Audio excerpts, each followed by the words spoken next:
नमस्ते, मैं रुचि। स्वागत है आप सभी का मेरे चैनल मिथिला कल्चर पे। जानकारी देने के लिए आई हूँ 2025 में होली कब की है और क्या है शुभ मुहूर्त, चलिए जानते हैं।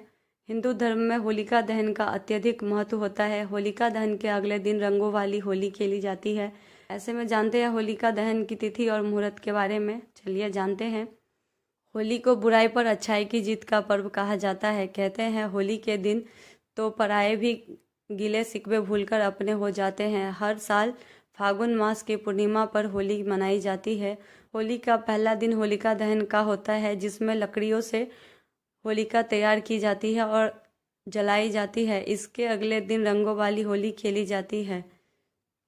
चलिए जानते हैं कब है और शुभ मुहूर्त क्या है होलिका दहन करने का, तो चलिए जानते हैं।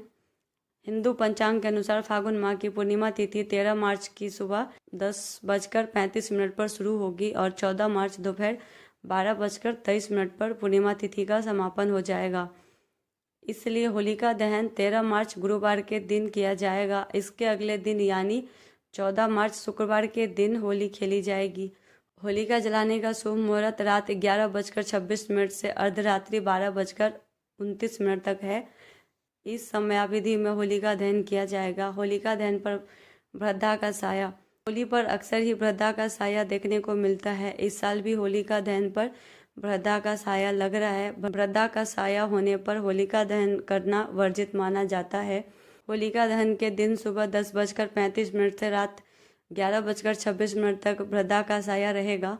वृद्धा पूछ का समय 6:57 से 8:14 तक रहेगा। वृद्धा मुख का समय 8:14 से 10:22 तक रहेगा। होलिका दहन का महत्व क्या है? पौराणिक कथाओं के अनुसार हिरण्यकश्यप नाम का एक राजा था जो भगवान विष्णु को अपना शत्रु समझता था। हिरण्यकश्यप का एक पुत्र था प्रहलाद, जो भगवान विष्णु का भक्त था।